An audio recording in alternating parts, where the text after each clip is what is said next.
Bom dia, pessoal. Bom dia, tudo bem? Como é que vão? Hoje o pessoal entrou mais tarde, não sei o que houve. Tá, vamos começar a nossa aula. Hoje a gente vai fazer até uma chamadinha aí, tá? Daqui a 10 minutinhos, tá certo? Vamos fazer a chamada no início da aula hoje para ver se incentiva o pessoal a chegar cedo, tá bom? Então vamos lá, pessoal. Bom dia a todos. A partir desse momento a aula está sendo gravada. Se você não concorda em participar da gravação, você pode dar presente e sair da sala e depois assistir a aula no Google Classroom, tá? Se você permanece na sala, a gente entende que você concorda em participar da gravação. Ok, pessoal? Então, bom dia a todos. Estamos iniciando a nossa aula. A gente parou num assunto muito importante, são as 21 atitudes do negociador eficaz. Eu falei para vocês que a gente ia falar rapidamente, né, desses assuntos, e depois a gente ia devagar, falando de cada item, inclusive com exemplos, etc. A gente deu, né? Quando a gente falou dos exemplos, e eu falei, na próxima aula a gente vai voltar nesse assunto, mas já dando um outro enfoque, ou seja, já com uma explicaçãozinha, etc. Só para a gente relembrar por quê.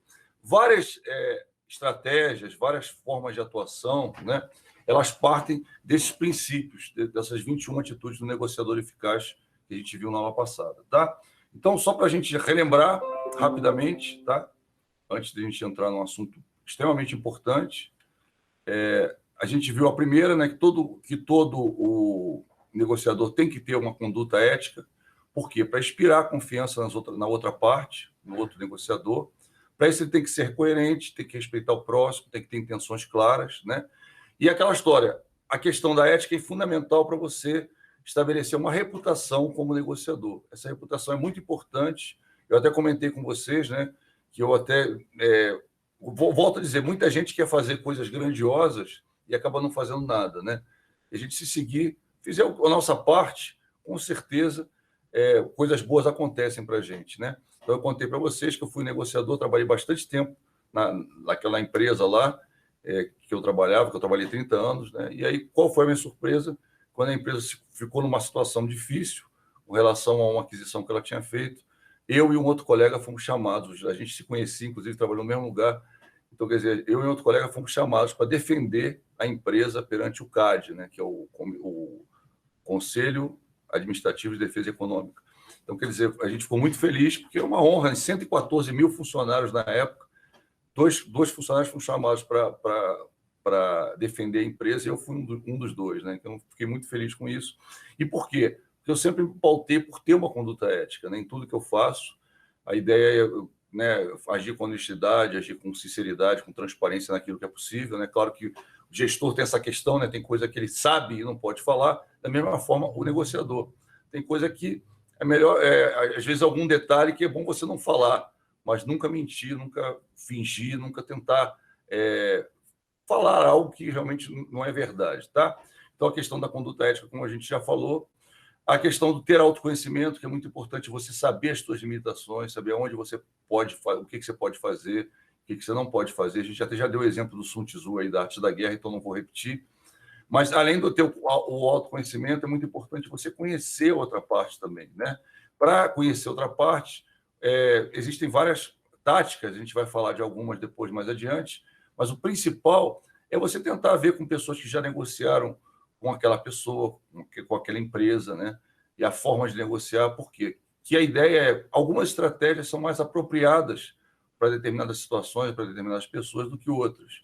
Quando você conhece a outra parte, é mais fácil você utilizar essas estratégias, essas abordagens, né? Essas táticas de defesa. Até o raporte você pode construir de forma mais focada e evita, né, que você fique, às vezes, testando a outra pessoa para entender o que ela, qual o motivo dela, quais os objetivos dela. Então, é muito interessante, muito importante isso, tá? Por isso que a gente fala tanto do planejamento. O planejamento é algo muito importante que as pessoas têm que fazer, algo bastante importante mesmo, porque a gente vê, principalmente no Brasil, muita gente negociando, mas pouca gente dessas que negociam fazem efetivamente o planejamento. E você vai ver, né, ao longo do nosso curso, que é uma coisa muito fácil, não é problemático fazer existe planejamento rápido, existe planejamento mais elaborado, e existe planejamentos que demoram mais tempo realmente, mas devido ao tipo de negócio, né? Então, o grande lance que eu falo para você é nunca ir para um planejamento e nunca ir para uma negociação sem antes planejar. mesmo que seja um planejamento mais simples, porque vai dar um diferencial para você efetivamente ganhar aquela negociação, né? Mesmo quando não é ganha-ganha, mesmo quando não é colaborativa, você consegue ter um resultado melhor quando você se prepara antes, tá? É a questão de ter objetivos claros, né? A ideia é que você sempre vá negociar sabendo o que você pode fornecer em termos de concessão, em termos de moeda de troca, e quais os seus limites, né? Qual a tua MAPAM, né? Que é o que você quer atingir, qual a tua primeira oferta, qual a tua máquina, que é o mínimo que você pode chegar, tá? Qual o teu piso mínimo, que é aquele que você, a partir abaixo daquele, é prejuízo para você negociar. É muito importante você sair com isso já da empresa antes de chegar no outro negociador. Tá? A questão de conhecer os objetivos do interlocutor, fundamental, né? Algumas vezes você até consegue analisar por fora e saber alguma coisa, mas muitas vezes você vai ter que, na reunião inicial, no próprio raporte, tentar capturar alguma coisa. A gente vai ensinar para vocês algumas táticas também nisso, tá? É importante falar dessas atitudes, porque muitas, vamos dizer assim, muitas estratégias, muitas táticas surgiram para você exercitar alguma dessas 21 atitudes do negociador eficaz, entendeu? Então, é muito interessante que muita coisa parte daqui. Por isso que a gente, logo que abordou os conceitos, né, de negociação, os conceitos principais, a gente está abordando isso, que você vai ver que se você simplesmente lembrar dessas 21 atitudes e tentar seguir isso na sua vida como negociador, lembrando que não é só aquele que vende, né, numa empresa que é o negociador. Você, às vezes, como gestor de uma empresa, de uma área interna, que não tem contato com o cliente, você está todo dia negociando, né? Então, é muito importante você saber isso para melhorar na tua carreira, melhorar na tua vida. Com certeza, isso vai ser de grande ajuda, tá? Ter flexibilidade. Às vezes, você, né, no decorrer do processo de negociação, se você não revisa os posicionamentos, se você se mantém muito firme demais e não ouve a outra pessoa, às vezes você perde grandes negócios, tá? Eu já vi gente perdendo, não quero ouvir, tipo assim, eu tenho objetivo, a pessoa falou alguma coisa e às vezes o que a pessoa está falando é melhor ainda que o seu objetivo. Às vezes por uma concessão ou por uma moeda de troca, por alguma coisa. Então você tem que sempre ficar atento, né? Raciocinar em cima da proposta do outro e ouvir, né? Ouvir a proposta para ver se às vezes tem alguma coisa interessante, tá? Entender o contexto, né? O que você sempre tem que saber o que está sendo negociado, com quem você está negociando, para quando você quer aquilo, tanto o valor quanto a mercadoria, né? As condições estão sendo oferecidas e o real motivo que está por trás daquela negociação. Como assim, professor? Às vezes, uma negociação simples ela pode ter um contexto muito mais elevado, né? Por exemplo, quem já viu aquela série que eu gosto muito, né, que é Os Caçadores de Relíquia, já deve ter ouvido aquela questão que a primeira oferta que eles fazem, né, é uma primeira oferta, vamos dizer, chamariz, ou seja, eles pagam mais, eles chegam mais próximos do que o outro negociador quer receber. Para quê? Para atrair a atenção dele e ele abaixar a guarda. Tá? Quem conhece a série, ou seja, às vezes essa primeira oferta que eles fazem, eles estão perdendo dinheiro, tá? Mas o objetivo é o quê? Aquele outro negociador se abrir para você conseguir atingir outros objetivos, conseguir outros itens, né? Que talvez, se você tivesse ido direto em cima, não teria conseguido. Então, por exemplo, teve um caso famoso que eles queriam uma moto Indian, tá? Perfeita moto Indian, o objetivo deles era esse, mas eles chegaram lá e não começaram com a moto Indian, eles começaram com outra coisa que nem era muito interessante, né? E aí eles falaram, não, até para chamar a atenção do cara. Então chegaram para o cara, aí o cara ofereceu um valor que para eles não era vantajoso. Eles chegaram e falaram assim, não, tudo bem, a gente aceita, a gente paga, e complementaram, e aí com isso há uma abertura, né? Então muitas vezes você pode estar, é uma estratégia também, né? Você abre o caminho para fazer um outro negócio muito mais importante e muito mais, às vezes, problemático, ou seja, que seria de difícil acesso se você não tivesse usado uma estratégia de abertura, né?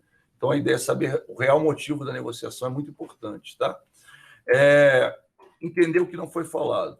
Várias coisas, como a gente viu, elas são transmitidas pela linguagem não verbal, ou seja, um jeito de você olhar, uma forma de você posicionar o corpo, tá? Algum sinal que você faça com a cabeça, alguma coisa que você faz, por exemplo, segurar o queixo, ou fazer assim, né? Tampar a boca.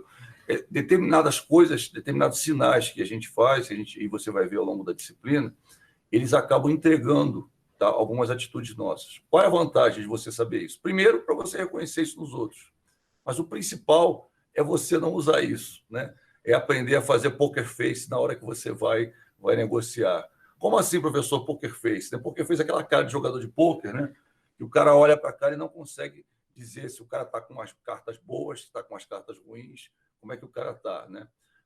Isso, por incrível que pareça, é muito importante, né? Você vai ver, inclusive, acho que hoje a gente vai falar da questão da emoção, que a emoção ela atrapalha a negociação, tá? Se você mostra que está muito ansioso em relação a alguma coisa, né? Aquilo ali faz você pagar mais caro. Como assim? É verdade, faz você pagar mais caro. Você acaba pagando muito mais caro quando você demonstra que quer muito alguma coisa. Já se você mostrar um desdém muito grande, né? Ou seja, estou nem aí, não sei o que, não sei o que lá, pode dar a impressão também que você não está muito interessado. Então, o negociador nem força muito a barra. Tá bom, não está interessado, azar, né? Vamos dizer assim. Então, a ideia é você ter uma posição que a gente chama assim, que, né, tanto faz, vamos dizer assim, tipo, se eu conseguir, ótimo, mas se eu não conseguir, tudo bem também, né? Então, por incrível que pareça, a ideia é que você, como negociador, já que você vai conhecer alguns indícios do outro negociador, você evite dar esses indícios para aquela pessoa que vai negociar com você. Então, é muito importante isso também. Não é só você reconhecer nos outros, mas também você evitar que as pessoas reconheçam em você. A gente vai falar disso mais adiante, como eu falei. É como se fosse um overviewzinho. A gente está vendo várias coisas, essas atitudes, e depois você vai ver o que elas vão suscitar. Se você prestar atenção nessas atitudes, eu tenho certeza que o resto vai ser muito mais fácil para você, que você vai ver, professor, então essa estratégia está em linha com o item lá 8, está com o item 7, tem tudo a ver, tá? Então, por isso que eu estou falando que é uma boa abertura para você depois, um overview, né? Para você depois absorver os conceitos que a gente vai ver ao longo da nossa disciplina, né? Principalmente essa parte de negociação que eu considero a parte mais importante da nossa disciplina. Professor, mais importante até que o processo decisório o processo decisório você já aprendeu as ferramentas. Eu só vou posicionar as ferramentas no lugar certo, né? Vamos dizer assim. Já está no 8º período, ou no 7º, vamos dizer assim, essa disciplina é do 8º, mas tem gente do 7º fazendo. Então, você já conheceu várias ferramentas ao longo do teu curso. A questão, muitas vezes, é aplicar corretamente as ferramentas e evitar os vieses. Como assim? Tem ferramenta que, se você aplicar só aquela ferramenta e não tomar alguns cuidados, você vai ver que, professor, não deu certo. Por que não deu certo? Porque a ferramenta tem um viés, às vezes, meio subjetivo. Se você não tomar cuidado, esse viés acaba você tendo justificativa para tomar a decisão errada. Tá? Mas a gente vai falar sobre isso mais adiante. Tá? Saber dizer não. A gente até explicou para você uma forma de você dizer não, mas o que acontece? Às vezes, no meio de uma negociação, se a pessoa falar assim, você disser não, isso aí não dá para fazer, você às vezes corta, se interrompe o processo de barganha. Tá? Então, saber dizer não é muito interessante, dizer não sem ofender, respeitando a posição do outro. Professor, mas eu sei que a posição do outro é falsa. O cara está usando uma estratégia em cima de mim. Mesmo assim, em respeito a outra pessoa, você vai, legal, não sei o quê, tudo bem, eu entendo a sua posição, mas não dá para a gente trabalhar assim. A ideia é o seguinte, pessoal, enquanto você não tirar o dinheiro da carteira, se você for comprar, enquanto você não entregar o bem, vamos dizer assim, tudo é possível, né? Então, eu sempre brinco, não se ofenda, não se chateie, não perca, não se emocione, né? A ideia é você ter uma postura sempre isenta dentro da negociação. E até a forma de você dizer não é de uma forma isenta, sem raiva, sem ira, sem não, o cara usou uma estratégia muito ruim comigo, eu não gostei, e eu disse não mais bruscamente. E às vezes você interrompe a negociação por causa disso. Então, saber dizer não é uma arte, com gestores, inclusive, né? Você tem equipes, você tem chefes, e aí a ideia, já até brinquei com vocês, né, que aqui em Brasília é difícil alguém dizer não. A verdade é essa, né? O pessoal fala, não, a gente vai ver, muitas vezes é um não, a pessoa não vai fazer, mas ela não quer dizer que não vai fazer para não pegar mal. Então, ela diz, não, a gente vai ver, de repente a gente vê aí, né? Eu vim de um lugar que não era não e sim era sim. Então, você falava assim, dá para fazer? Não, infelizmente não dá. Isso aí dá para fazer? Não, vai fazer. E fazia, né? E aqui a gente vê que isso não acontece muito, né? Por questões políticas, etc. As pessoas acabam agindo dessa forma. Pessoal, eu vou fazer uma chamadinha, tá? Eu comentei, até esperei mais um tempo passar, porque eu estou vendo que o pessoal está entrando muito tarde. Então, eu vou fazer uma chamadinha, e só vou fazer agora, não vou fazer no final, não, tá? Vamos fazer isso. Eu vou fazer chamadas surpresas agora, até para o pessoal chegar cedo, porque eu estou vendo que tem muito pouca gente, começou a aula hoje com muito pouca gente, tá? Então, acho que não é legal. Acho que as pessoas têm que ficar na mesma página, né? E eu não pretendo, eu não acho correto voltar em algumas partes da matéria porque as pessoas estão chegando tarde, tá? A gente tem que respeitar quem chega no horário, né? Sempre fala assim. Então, vamos lá, vamos fazer uma chamadinha, rapidinho. Já passaram 16 minutos da nossa aula, então eu acho que dá para fazer uma chamada, né? Porque quem entrar a partir de agora, né? Tá atrasado, vamos dizer assim, tá legal? Então, vamos fazer uma pequena chamadinha, mas eu vou fazer diferente. Não vou pedir presente para você, não. Vou fazer um jeitinho diferente, tá? Vou pegar aqui a chamada, vamos lá, e eu vou chamar o seu nome. Se possível, eu pediria que você respondesse no áudio, tá? Bom dia, ou então presente, tá bom? Então, vamos lá. Alberto Sampaio. Alberto Sampaio. Deixa eu ver aqui. Tá. Amanda Silveira. André Luiz Pedrosa. Presente, professor. Valeu.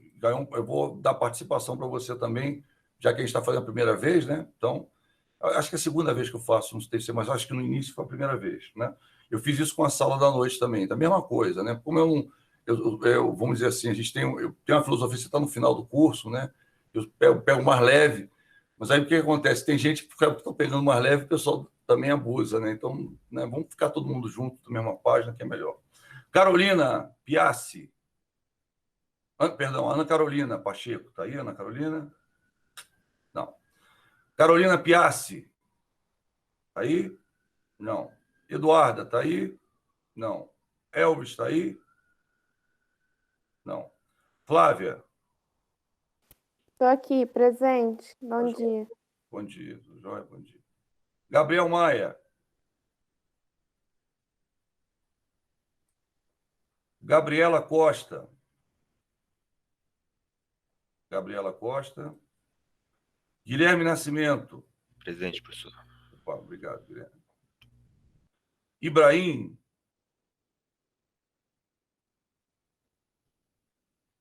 Yuri? Vidal? Presente. Presente. Obrigado. João Felipe? Presente, professor. Opa, beleza. Júlia Tostes? Presente. Muito bem, obrigado. Karina Baldo? Presente. Obrigado. Então, Júlia, Karina. Maria Eugênia? Presente, professor. Foi na hora, hein, Maria Eugênia? Eu vi, você entrou agora. Cheguei na hora. Eu vi, hein? Foi na hora, né? Maria Luísa? Mas foi sorte, professor. Me avisou. Tá bom, sem problema. Maria Luísa? Estou aqui, professor. Tá aí, beleza, Maria Luísa. Matheus Nogueira? Matheus Nogueira. Não. Natália? Não, também não. Nitai tá aí. Nitai, presente, beleza, Nitai. Pedro Emanuel?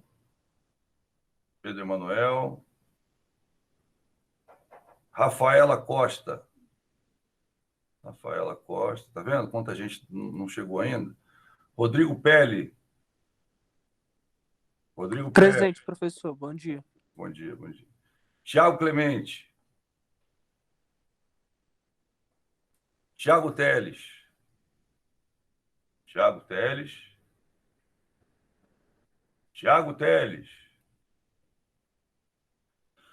Tiffany de Souza? Presente. Opa, beleza. Valentina Faco? Valentina. Vinícius Rodrigues?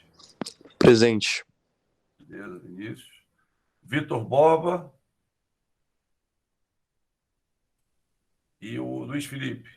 Presente, professor. Beleza. Professor. Professor, eu entrei agora, é a Amanda. Na hora, hein? Professora Eduarda também. Estou vendo, peraí, a Amanda e a Eduarda. Eduarda e Vidal, né? Cadê Eduarda? Pedro Emanuel. Eduarda está aqui. Eduarda está aí. E Pedro Emanuel, cadê o Pedro Emanuel? Isso. E Tiago, professor. Tiago Clemente, é isso? Ou Tiago Teles? Teles. Tiago Teles. E quem mais? Tinha mais uma pessoa. Pedro Emanuel. Mais duas. Matheus Nogueira, né? E o Pedro Emanuel. Beleza, pessoal. Então tá, estou fechando a pauta aqui. Hoje só vai ter essa chamada, tá? Porque realmente o pessoal está entrando muito tarde, tá? Então, tem que tomar alguma providência. Fala, pode falar. Minha internet caiu na hora. Tudo bem. Rafaela. Deixa eu puxar aqui, peraí só um instantinho. Negociação e solução de conflitos, que é o nosso tema de hoje. Então, vamos lá. Rafaela Turra, né? Rafaela Turra. Isso. Você tem um irmão também fazendo, não tem? Não, tenho não. Não, tem outra pessoa, tem outro aluno com sobrenome Turra, sabia? Eu tenho outro aluno Não, sabia não. que está fazendo uma matéria comigo que é Turra. Eu ia perguntar para ele, mas ele saiu da sala e não voltou. Aí eu ia perguntar para ele ontem, ele saiu da sala e não voltou. Tá joia, então. Então, vamos lá, Obrigada. pessoal. Nada. Há mais alguém aí que que não tenha dado presente, que esteja na sala no momento? Tranquilo? Tranquilo? Então tá. Então vamos lá. Deixa eu só fazer uma coisa aqui. Pronto. Ok. Então, vamos lá, pessoal. Então, vamos lá, então. Opa. Matheus, eu coloquei, né, Matheus? Você viu aí, né? Matheus, eu coloquei. Então, vamos lá. Então, é necessário saber dizer não, como a gente falou, está continuando, né? É necessário saber dizer não. A forma de você dizer não faz toda a diferença, tá? Eu sempre falo para você. O melhor é sempre você justificar antes de dizer não. Tá? Até foi algo que eu aprendi num curso, até bem caro o curso, por sinal, que na hora que você vai falar o não, qual é a hora que você vai falar o não, né? A forma de você falar o não, é justamente você vai explicar primeiro e no final você vai... Então, por isso, realmente, não dá para a gente fazer isso, né? Então, a ideia é você justificar antes. Por quê? Porque quando você diz o não, tudo que você fala depois, a pessoa nem ouve, ela só ouve o não, né? E muitas vezes, às vezes, alguma justificativa sua, a pessoa consegue contrapor. Aí você, por exemplo, você fala assim, não dá para pagar isso dessa forma, por isso não dá para aceitar. O cara, qual a forma? Ele vira para você e te dá de repente abre a possibilidade de você fazer de uma outra forma, tá? Então é bastante interessante isso. Evitar falar mal da concorrência de outras pessoas. Já comentei com você que algo que pega muito mal, extremamente mal, é quando você vai negociar com uma pessoa e a pessoa fala mal de um outro concorrente, de alguém que estaria junto com, por exemplo, a tua empresa vende caneta, tá? Por que você fala sempre de caneta? Porque eu coleciono caneta, tem um bolão de caneta aqui na minha frente. Então, por isso que eu olho e vejo a caneta. Então, você negocia caneta, você vende canetas para papelarias, para distribuidores, para gente assim. E aí, o que acontece? Você ao vender essas canetas, né, outras pessoas também vendem, outros fabricantes também vendem. E aí chegam, né, para os atacadistas e oferecem. E aí existe muito aquele negócio, aquela pessoa que vende a mesma coisa que você, o cara já chega e pô, tu compra do fulano, né? Pô, a caneta do fulano é ruim, né? Dá muito problema. Então a pessoa começa a falar mal do concorrente. Isso é muito chato. Falei para vocês até que isso pega mal. Até comentei com vocês, né, que eu fiz um contrato com um dentista, com um tratamento. E aí, nesse meio tempo do tratamento periodontal, vamos dizer assim, nesse meio tempo do tratamento, o antigo dono vendeu a parte dele na clínica de odontologia e entrou um outro grupo de pessoas, né? E qual foi a minha surpresa, vamos dizer, nessa história? Que a primeira consulta, antes do cara me atender, o cara já começou a falar mal do outro cara, né, do outro dentista. Aquilo eu fiquei muito bem chateado, porque eu falei, poxa, o cara nem conhece, tipo assim, né? Eu não tinha uma noção ruim. O fato, quando você começa a falar mal dos outros, né, o que acontece? Pega muito mal, é muito chato isso, né? E da mesma forma que você pensa assim, se aquela pessoa está falando mal de outra pessoa para você, ela vai falar mal de você para outra pessoa também, né? Então isso é muito chato, tá? E contribui, eu acho que sempre conta pontos contra, né? A pessoa que faz isso. Então é uma prática ruim, né? Eu acho que inclusive a gente poderia até incluir isso dentro da ética, né? Que não é legal. Mesmo que você quer outra pessoa tenha problemas, etc., né? Ninguém é perfeito. A gente nunca deve fazer isso, porque conta pontos contra a gente, tá? E é uma prática muito comum no mercado, principalmente na área técnica. É uma prática muito comum, né? Então, a gente tem que tomar cuidado com relação a isso, tá? Opa, deixa eu ver aqui. Estou tocando aqui campainha, deixa eu ver se é o correio. Pelo visto, não é. Então, opa. E o cara está aqui sozinho.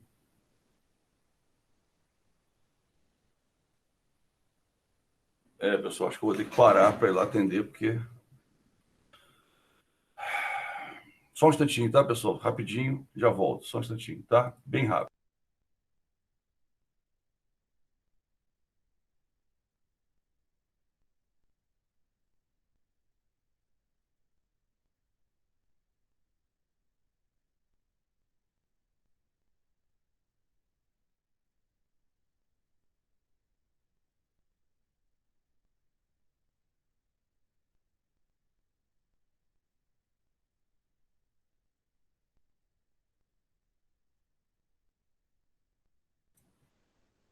Desistiram. Que bom. Então, vamos lá. Continuando aqui, pessoal. Então, evite falar mal da concorrência, tá? É fundamental isso, porque conta pontos contra você mesmo, tá? Mesmo que esse concorrente tenha os seus defeitos, que a pessoa, né, que o cliente descubra isso sozinho e não que você descubra, tá certo? Não que você ressalte, que outra pessoa descubra. Não é bom você agir dessa forma, tá legal? Então, vamos continuar aqui. Ser bom ouvinte deve-se entender o que a outra parte deseja, né? É necessário entender o que a outra parte deseja, a sua argumentação, a sua aspiração. Para isso é necessário saber ouvir, né? E aí tem algumas perguntinhas que reiteram o que a pessoa falou, ou seja, você está dizendo para a pessoa que você entendeu, tem algumas perguntinhas que reiteram, e já tem outras perguntinhas, tá, que confirmam o entendimento. Até um jeito, você vai ver mais adiante, a gente vai falar que uma forma de você fazer, até engraçado, né? Um tempo atrás eu conheci uma pessoa que eu tinha, a princípio até eu achava estranho, né? Mas sempre que eu ouvia outra pessoa falar, ela fazia assim, confirmava com a cabeça, sorria, entendia, às vezes repetia, eu achava aquilo chato, né? Mas é uma das formas de você estar demonstrando que você está prestando atenção no que a pessoa está falando, que você está entendendo, né? Que você está concordando. Isso aí, por incrível que pareça, é uma tática de quem negocia, tá? Essa tática, inclusive, a gente veio da área psicológica, né? Até a gente tem alguns alunos aí que fizeram psicologia ou começaram a fazer, né? Então é bastante interessante isso. Opa, derramou, caramba. Derramou água, tá muito cheio, por isso não é bom encher muito. Peraí, dá licença. Derramou água aqui. Então é muito interessante essa questão, tá, pessoal? Ser bom ouvinte e demonstrar que você está ouvindo é muito importante, tá? Por incrível que pareça, faz diferença, tá? Faz bastante diferença. Usar adequadamente a linguagem. Evite linguagem coloquial, né? Se você estiver entre técnicos, use jargões, né? Mas evite termos rebuscados. Então, a ideia é você ser o mais objetivo, mais conciso, né? Que você evite ser repetitivo, que você evite termos ou expressões rebuscadas, tá? Ou seja, a ideia, viu, pessoal, é que você tem que ser o mais simples possível na argumentação que você usa. Por quê? Porque tem gente que gosta de rebuscar, de usar palavras difíceis, de fazer alguma coisa para parecer que tem uma cultura que não tem, para parecer que é algo além do que efetivamente é. E as pessoas hoje, os grandes negociadores, as pessoas que têm sucesso na negociação, são as pessoas que até sabendo jargões, sabendo linguagem técnica, evitam usar, porque usam de forma que falam, né, de forma que todo mundo possa entender. Então, ou seja, né, você vê que os grandes, inclusive até uns exemplos para você entender, teve até um filme há pouco tempo atrás falando sobre isso. Você vê, por exemplo, só para você entender como é que o falar simples e objetivamente é bom. Você pega grandes grupos, né, de música, no passado, por exemplo, os Beatles, né? Eu particularmente não sou muito fã, não, mas não é do meu tempo, vamos dizer assim. Mas o que acontece com os Beatles, só para você entender? Qual o diferencial deles? Eles entraram com uma linguagem hiper simples, né? Uma linguagem que a garotada, que o pessoal jovem da época, né? Hoje estão todos mais velhos que eu, alguns inclusive mortos, mas só para você entender. Que o pessoal da época, enquanto as pessoas estavam rebuscando as palavras, eles vieram com uma argumentação simples e simplesmente viraram, né, o grupo que teve mais fãs no mundo de todos os tempos, tá? Então, e assim vai. E você começa a verificar que as pessoas que usam de uma forma simples a linguagem, elas acabam sendo mais bem vistas, sendo mais requeridas do que as outras que tentam demonstrar um conhecimento que muitas vezes não tem, demonstrar algo que não são, né? Eu sempre falo, tem uma frase de Clarice Lispector que eu gosto muito, que ela fala assim, que dá muito trabalho você ser simples. E é verdade, dá muito trabalho você agir de forma simples.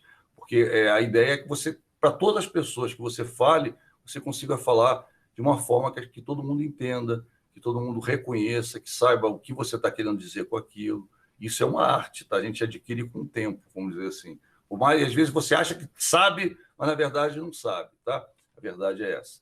Dispor de documentos. Eu comentei com vocês, né, na vez passada, que tudo que você falar, principalmente as coisas que você falar mais rebuscadas, mesmo que você não tenha tempo para usar, a ideia é que você ande com isso. Então, por exemplo, tem uma pastinha, né? Não sei se eu mostrei na vez passada, mas tem uma pastinha que você anda, tipo uma pastinha, a gente chama pastinha L, eu até falei que ia mostrar, né? A pastinha L você anda com os documentos dentro. E aí você fala algum argumento e fala assim, olha, tá vendo como foi esse gráfico aqui, conforme essa informação aqui, você demonstra aquilo que você está falando, né? Você não fique só na tua boca aquilo. E além daquilo que você vai falar na tua argumentação, leve outras coisas, outros documentos, conforme, né, outras negociações, outros problemas que você teve, outras dúvidas que surgiram, leve algumas coisas para você comprovar aquilo. É muito importante você fazer isso, por quê? Porque evita, né? Evita que algum argumento fique, vamos dizer assim, em suspenso, ou que a pessoa não entenda, ou que gere algum tipo de dúvida. Porque da dúvida e do conflito, eles resultam no fim da negociação. Então, a negociação chega, se houver um conflito muito grave, a gente vai ver mais adiante, ou se houver uma dúvida, da dúvida vem a desconfiança, da desconfiança a não realização do negócio. A verdade é essa, tá? Promover consenso, né? Eu comentei com você. A pior coisa que pode acontecer numa negociação é o conflito. E o contrário do conflito é justamente o consenso, ou seja, você conseguir atender em um pouco, pelo menos, os interesses da outra parte, se preocupar com o que a outra parte está conseguindo, está oferecendo para você e por que ela está oferecendo aquilo, né? E a ideia é o quê? Sempre fazer, até naquela parte de raporte, você fazer um tipo de sondagem, ou seja, algumas perguntas que você use, que dependendo das respostas da outra pessoa, você comece a ver alguns pontos de grande discordância, ou pontos que poderiam desviar a atenção da negociação, tá? Então, é muito importante você analisar isso, muito importante você ter isso, né? Bem claro no início, para evitar o uso de algumas estratégias que vão ser equivocadas. Então, a ideia é sempre buscar realmente o consenso, mesmo em negociações conflituosas, negociações competitivas, né? A ideia é que você dê assim, sempre uma margem, né, para chegar no meio termo. Eu até brinquei com vocês, quando a pessoa começar a falar muito alto com você, a ideia é você abaixar o tom para a pessoa poder te ouvir, entendeu? Isso aí funciona muito, você não faz ideia de como funciona, tá? Então, continuando aqui, diminuir pontos divergentes. Tem muito a ver com a parte de você evitar conflito, promover o consenso, né? A ideia é o quê? Aquilo que é mais, vamos dizer assim, que tenha mais dificuldade para você chegar a um consenso, né? A ideia é que você tente reduzir, seja na apresentação de documentos, seja você na tua argumentação, seja evitando algum tipo de barreira, algum tipo de preconceito, alguma discordância que você sabe que outra parte tem. Então, a ideia é o quê? Tudo aquilo que chamar muita atenção, por exemplo, alguém fala mal do teu produto, sobre às vezes uma mentira, um boato, alguma coisa assim, a ideia é você já traz algum documento para esclarecer, para evitar esses pontos divergentes, esses pontos de dúvida, né? Eu sempre falo que quanto menos dúvida outro negociador tiver a teu respeito, mais ele vai acreditar em você, mais ele vai confiar em você e mais fácil você vai fechar a negociação com ele, tá? Seguindo aqui, administrar a duração das negociações. A gente comentou, muito importante isso, né? A administração equivocada do tempo pode muitas vezes levar a maus resultados e a gente sempre tem que começar a negociação perguntando qual é o tempo que você tem para negociar comigo, né? Você já marcou a reunião com o cara falou que tem 1 hora, mas mesmo assim, na hora que você vai negociar, você vira para o cara, e aí, 1 hora que você tem para a gente aqui, a gente pode ficar 1 hora aqui negociando, ou você tem outro compromisso, alguma coisa. É bom sempre você confirmar. Por quê? Você fez o planejamento para 1 hora, Só que o cara recebeu um telefonema, aconteceu um problema, o chefe dele ligou para ele, alguma coisa aconteceu, e aquela 1 hora que você acha que tinha, não tinha mais. E aí você se programa para fazer 1 hora e começa no teu raporte. E aí você perde um tempo muito grande no raporte e deixa um tempo pequeno para barganha. Por quê? Porque aquela 1 hora que você achou que tinha, deixando mais tempo para barganha, quando você vai ver, efetivamente, você não tinha. O cara falou, olha, infelizmente, eu sei que eu marquei com você 1 hora, isso ele fala quando está acabando o tempo dele, né? Mas sabe o que acontece? Meu chefe me chamou ali, eu só vou poder ficar 15 minutos com você. Ou seja, aí você ficou 10 minutos no raporte, 15 minutos no raporte, vai ter ou nada, ou 5 minutinhos só para a parte de barganha, que é uma parte que você deveria ter dedicado mais tempo. Então, é sempre uma coisa que eu aprendi a duras penas, né? E aproveitando que a Tágira citou, eu aproveitei e coloquei alguma coisa da minha experiência também. Já aconteceu comigo, principalmente no início, de ir negociar, de ter hora marcada com o cara para negociar, chega lá e o cara falou, olha, cara, eu falei com você que tinha... E ele fala, depois que acaba o tempo, né? Eu falei com você que eu tinha 1 hora, mas, cara, aconteceu um problema aí e não vai dar. Vamos marcar outro dia, liga para minha secretária. E às vezes você não tem tempo nem para remarcar com ele. Você vai ter que ligar aí. Muitas vezes você nem tem uma segunda oportunidade. Então, é sempre bom assim que você começar a negociação. E aí, tudo bem? Como é que vai? Bom dia, não sei o quê. E aí, você tem realmente 1 hora para a gente negociar? O teu tempo está assim, está tranquilo? Como é que você está aí? Eu sempre começava falando isso. Por quê? Porque eu já, várias vezes, né, eu já ouvi a pessoa falar, rapaz, foi bom você ter falado sobre isso, eu falei que eu tinha isso, mas eu não tenho. Né? Então, é muito importante essa questão. E, para isso, você tem que sempre confirmar com outro negociador. Evite interrupções, a gente até falou, né? Uma das coisas que eu até já comentei com você, que eu começo a fazer, tá? É assim que eu chego para a pessoa, eu chego assim e falo assim, pô, só um instantinho, dá licença um instantinho que eu vou tirar o meu celular. O meu celular está tocando, eu vou botar no modo silencioso, tá? Rapidinho, desculpa aí que eu estou fazendo, vou ter que colocar isso aqui rapidinho no modo silencioso para não atrapalhar a gente. Eu estou educadamente pedindo para ele fazer a mesma coisa, né? Um princípio que a gente fala de princípio espelho, né? Aquilo que você faz, que está fazendo, declara que você está fazendo, na verdade você está pedindo para outra pessoa educadamente fazer a mesma coisa. Então a pessoa vê, fica, vou ver o meu também. É natural. Eu acho que nenhuma vez que eu fiz isso, a outra pessoa deixou de falar, pelo menos olhar o celular para ver se estava no modo silencioso. A verdade é essa. Nenhuma vez, tá? Todas as vezes que eu fiz, e eu faço praticamente todas as vezes, a pessoa, ou pelo menos, olhou para o celular. Né? E aí, o que acontece? Qualquer interrupção, por mais breve que seja, no meio de uma negociação, naquele momento da barganha, ele pode atrapalhar demais. Tá? Se for no raporte, atrapalha menos, mas se for na barganha ou na conclusão, pode atrapalhar muito. Então, eu sempre falo, né? Às vezes, até na implementação de uma estratégia, de uma abordagem de negociação, muita gente falha nessa questão, ou seja, há alguma interrupção e aí a negociação fracassa.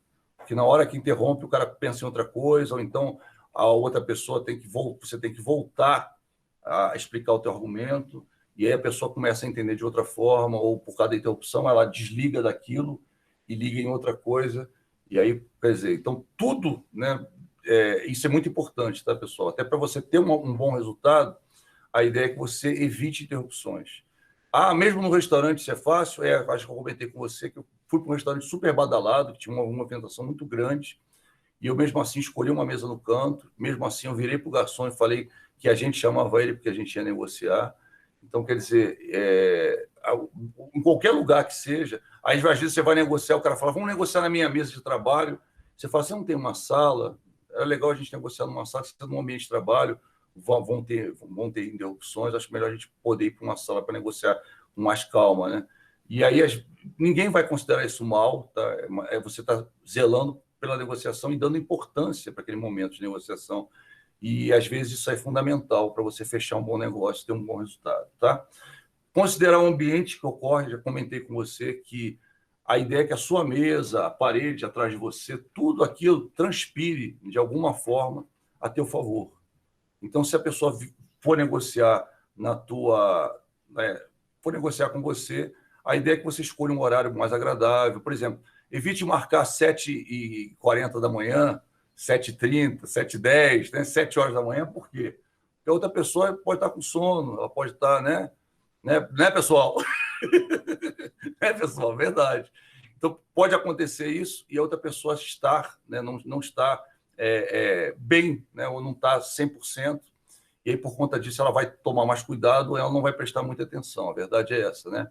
Então, buscar um local livre, buscar um lugar tranquilo, mas é claro, se a pessoa vier para negociar na tua empresa, você escolhe uma salinha e prepara a salinha, coloca lá troféus, coloca certificados, certificações, né? Coisas que vão validar, dizendo assim, olha, minha empresa não é tão ruinzinha como você está pensando, não. Minha empresa já ganhou isso, já ganhou aquilo outro. Já isso acontece até quando a gente vai ao médico, né? Não sei se acontece com você. Tinha um médico que eu ia, né? Um médico, um médico de olhos, né? Um oculista. Oculista ele como é que retinólogo, né? Que falava assim.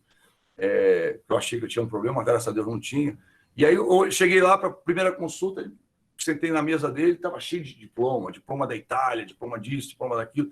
E aí, qual foi a minha surpresa? Que um dia, quando eu fiz amizade com ele, mais amizade, ele virou para mim e aí eu fui perguntar, cara, diploma da Itália, que legal, Milão, né? Bacana, não sei o que. Ele virou para mim, esse foi um cursinho que eu fiz de 2 horas lá. E aí, quer dizer, eu fui lá visitar, tinha um cursinho lá, eu entendo um pouco de italiano, porque eu sou filho de italiano, fui fazer um cursinho, né? Aí, ou seja, um diploma assim, 2 horas, né? Mas fazia uma diferença que você vê o diploma em uma língua estrangeira, né? E estava lá bacana na parede dele, então tem tudo a ver. Tá? Então, são coisas interessantes que às vezes tem um efeito muito maior do que a gente imagina para determinado tipo de pessoa. Para outros é besteira, mas para algumas pessoas, com certeza, aquilo faz diferença. Tá? Questão também de saber argumentar, a ideia é que você se prepare, né? Tem uma coisa que eu gosto muito de dizer, né? Que o melhor discurso de improviso é aquele que você prepara antes, né? E é verdade. Tá? A ideia é saber o que eu preciso saber para argumentar a favor de um determinado produto ou a favor da minha posição. E aí nesse momento, a ideia é você planejar. Quando você for planejar, você vai escolher a melhor estratégia para usar, qual argumento que você vai usar, que documento você vai levar para corroborar com aquilo que você vai falar, né? Que informações você precisa obter antes da negociação, né? O que você precisa discutir na negociação, o que você vai colocar no raporte, qual a tua primeira oferta, qual a tua estratégia para chegar aonde você quer. Então, isso tudo você vai traçar e vai levar pronto para a negociação. Tá? A pior coisa que você pode fazer, eu falei para você que acontecia, eu trabalhei num setor que só tinha negociador nesse setor. E a pior coisa que acontecia é quando tocava um telefone, o cara atendia o telefone e a pessoa falava, estou indo aí agora. Cara, eu ria, porque eu sabia que o cara ia voltar e não ia fechar. E aí, o que acontecia? Quando o cara voltava, perguntava, e aí, fulano, fechou? Não, essa vez não deu. Porque o cara não planejou. O cara não, né? Ele ficou ao léu da sorte, vamos dizer assim. E por mais que você saiba, às vezes, como fazer, ou conheça o produto, ou conheça o serviço, por mais que você saiba isso, o negociador é diferente. Eu até brinco. É parecido com a gente aqui. Cada turma é uma turma. Eu sempre falo para vocês. Então, eu dou um tipo de aula para amanhã e dou um tipo de aula para a noite. Engraçado. Por quê? Porque a turma é diferente, porque o nível de interesse é diferente, porque, vamos dizer assim, alguns assuntos interessam mais para vocês do que interessam para eles, porque a realidade das pessoas é diferente, a visão das pessoas é diferente. Né? De repente, aqui nessa turma, tem muita gente que trabalha, à noite tem mais gente, ou vice-versa. Né? Então, isso tudo muda as visões das pessoas, o interesse das pessoas. Isso também faz a gente mudar um pouco a forma de passar isso para vocês. Por isso que nossa primeira aula, o meu objetivo é conhecer vocês todos. Né? Eu me apresento, falo um pouco sobre mim, mas o meu objetivo principal é conhecer vocês. Para quê? Para saber qual a forma mais interessante de passar isso para vocês. Né? Muitas vezes aquele professor que fala assim, eu dou sempre a mesma aula, eu sempre falo assim, deve ter alguma coisa errada, porque as pessoas são diferentes, como é que esse cara consegue dar a mesma aula, né?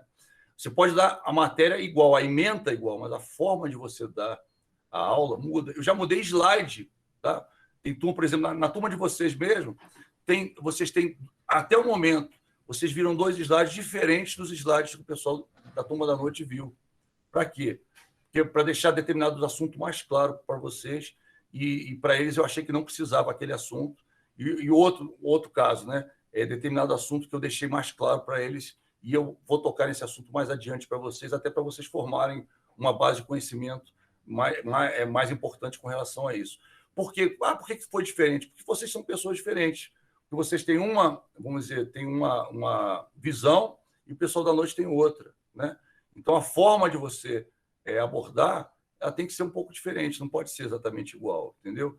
E a mesma coisa na negociação. De acordo com a análise que você faz do outro negociador, a abordagem, a estratégia, a forma de você falar, ela tem que ser um pouquinho diferenciada, tá? Com certeza. Então, vamos lá.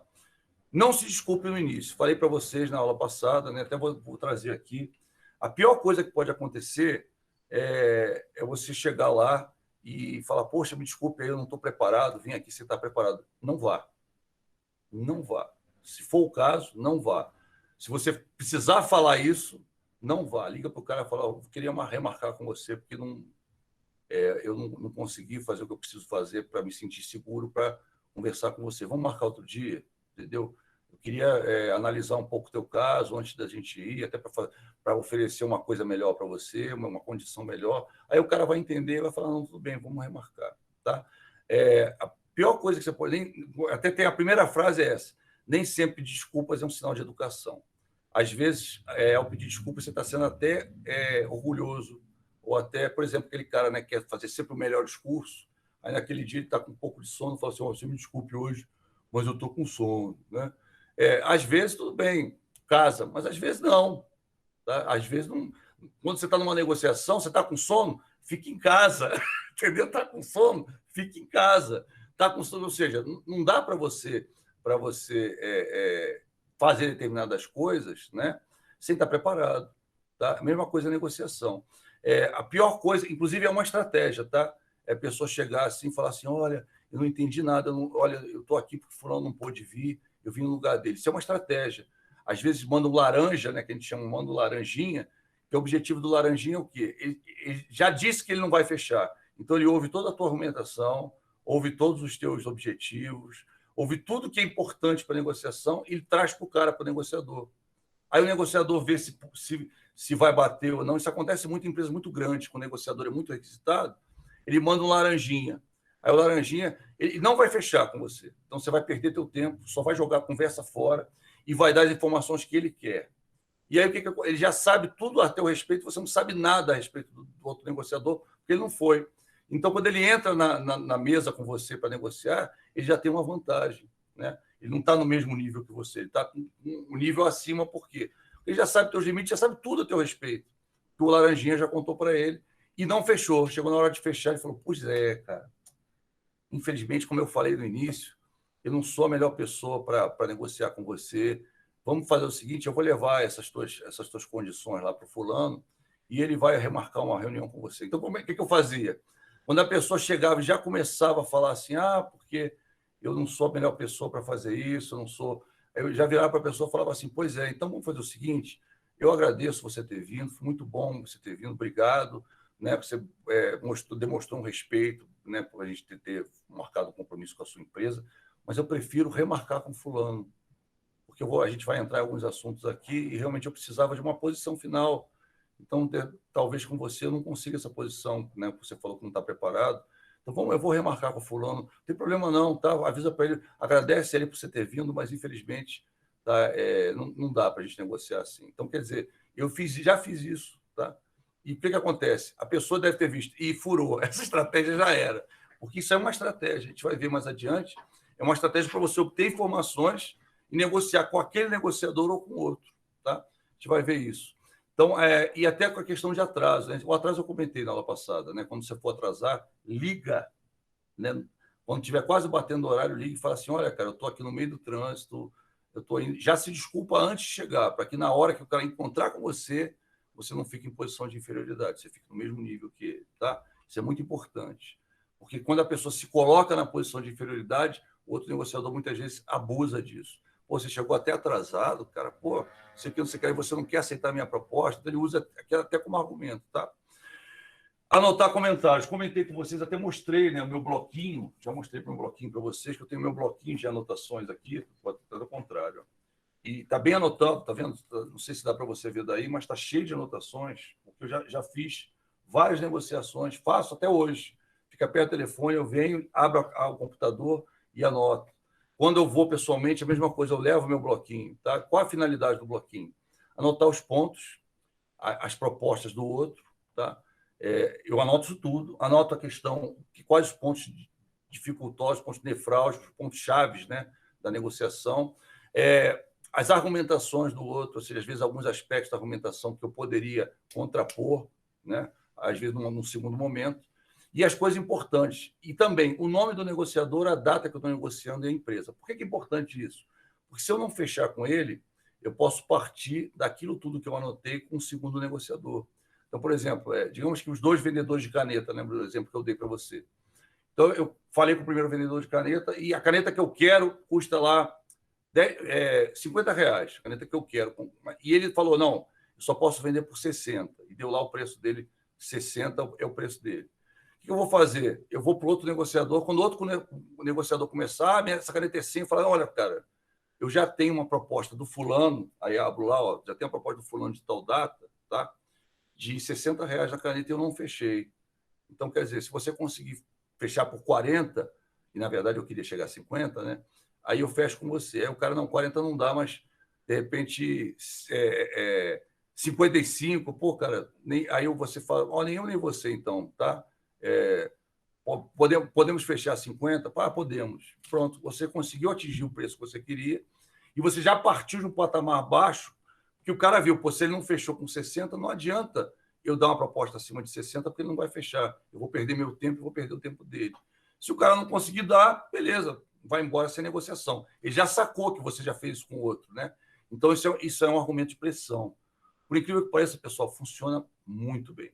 Muito bem. Funciona extremamente bem esse tipo de argumento, tá? Deixa eu ver aqui. Funciona extremamente bem. Tá? Muito bem mesmo, tá?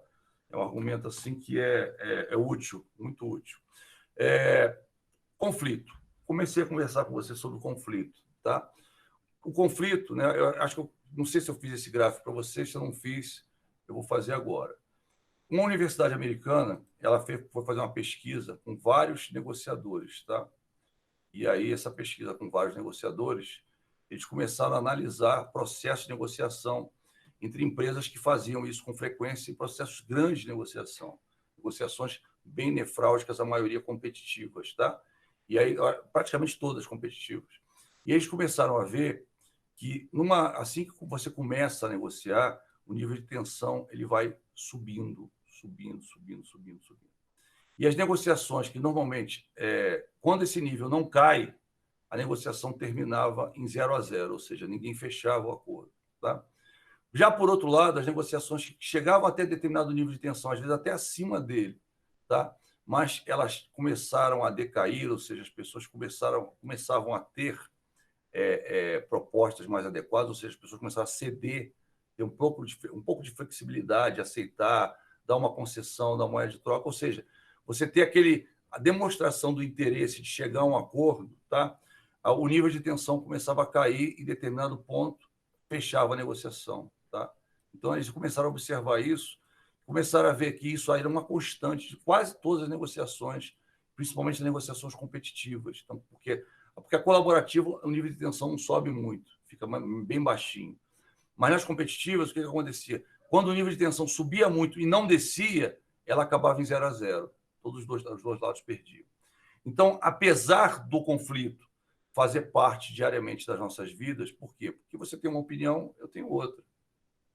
Então, por exemplo, eu posso agir de uma forma que, para muitos vão gostar e vão aplaudir, mas alguns podem ser que não gostem, principalmente a pessoa que for, de alguma forma, prejudicada com aquilo, né? Ela pode não gostar. Mas tudo tem um porquê. A gente sempre fala, tudo tem um porquê. Seja, né, para pegar o interesse da pessoa, seja para evitar determinada evasão, determinada coisa, tudo tem um porquê, tá? Então, a questão do conflito ela é relativa.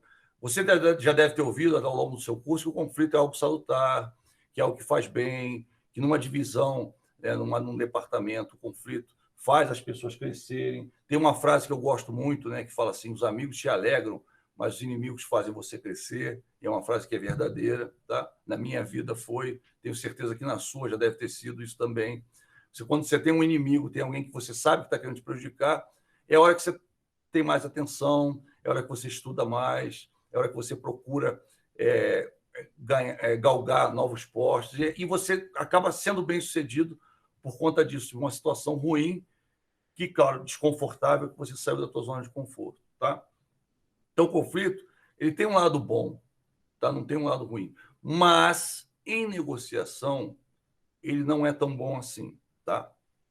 É o que deve ser evitado. Por quê?